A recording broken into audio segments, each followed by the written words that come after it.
Yes, in the year 2001, Shree Cement was at crossroad.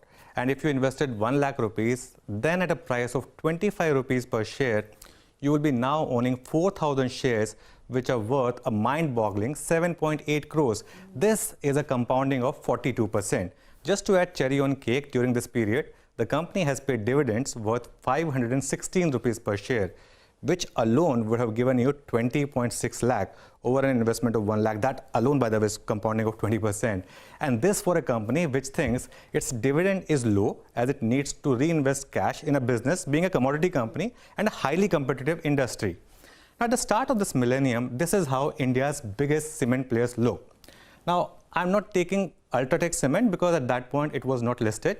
So the market cap journey, this has been the market cap journey. India Cement was 700 crores, Shree Cement was 87, ACC and Ambuja were the two big boys, 2,000 crores of market cap. And look at what's been.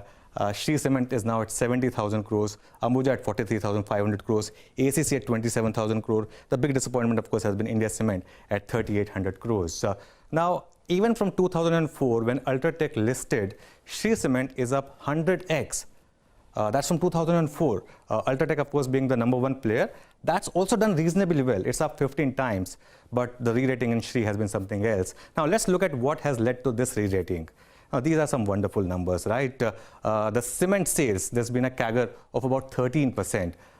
In sales, there's been a CAGR of 17.5% from 500 crores to 12,000 crores. And this is the differentiator. The profit has seen a CAGR of 24% from 26 crores to 1570 crores. And that is because of operating efficiency. The EBITDA has seen a CAGR of 21.6% from 100 crores to almost 4,000 crores, which has meant that in a commodity business, the company has improved its margin from 17% to 33%. Imagine. And all of this while cutting its debt equity ratio from a very high 1.07 to a very low 0.20. So how was this operating efficiency managed? The biggest factor is cost. Shree Cement is now acknowledged as the true pioneer in cost reduction. Now, in the early 2000s, every company used coal for power. Shree Cement was first to use pet coke. Now, pet coke was a pollutant which was thrown away by refineries and was 40% cheaper than coal. Shree Cement found a way of using it as alternate fuel, and now it experiments with waste of various industries, be it pharma, chemicals, or sponge iron. Not just that, it was also the first company to secure the long-term requirements of limestone, so that brings down the raw material cost. Now, I mean, if you look at the last year's numbers, for example, Shree Cement's power and freight cost, and compare them to, say, an Ambuja, now there's a 10% differential.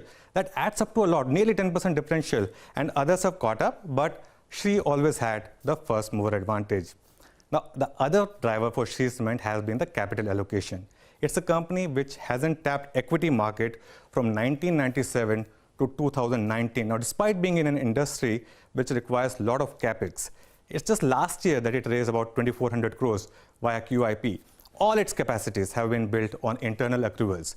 It does small but regular capacity expansions, which helps it in down cycles, and capital allocation is the mantra for the company before it became a norm. Now, it has created a clean company despite coming from a part of the India where financial engineering was prevalent. And lastly, a word on the entrepreneurs, the Bangur family, which owns 62.5% of this company.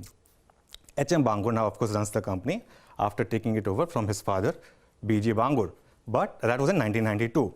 But not everything was hunky-dory. In 2002, it ran into trouble and almost agreed for a 50-50 merger with French company Vicat.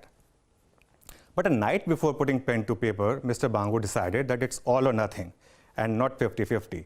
He asked his father whether, he should cancel the deal. And he was told, son, I have lived my life, it's now yours. And after that, there was no looking back. That merger was cancelled. Mr. Bangur is someone who believes in being physically and mentally fit, and that's why he still plays volleyball. And every year he takes the MBA exam, the common entrance test exam is what he takes. Now, you know what? This is done. What next? Everyone asks me, what's the next Shree Cement? I hope I knew the answer, but look for these clues. Are these companies at same levels as Shree was in 2000, financially strong, expanding capacity? And does the promoter have a 20-year vision? Then probably you'll find your next Shree Cement. But till the time you find that, enjoy the success story which hasn't got the adulation that it has deserved. Yes, sir. That was beautifully narrated, Anuj. Yes, you know, the market has given it the adulation, and that is why this kind of a price, that is why this kind of a market cap of 70,000 crore. That's an amazing growth story. And as you pointed out, Harimohan Bangur, HM Bangur, takes the CAT every year. He's an IIT Bombay alumnus and takes the CAT every year just to sharpen his mind and remain alert, and that's showing off in the company. Extraordinary performance. Thank you very much, Anuj, for giving us that fascinating story.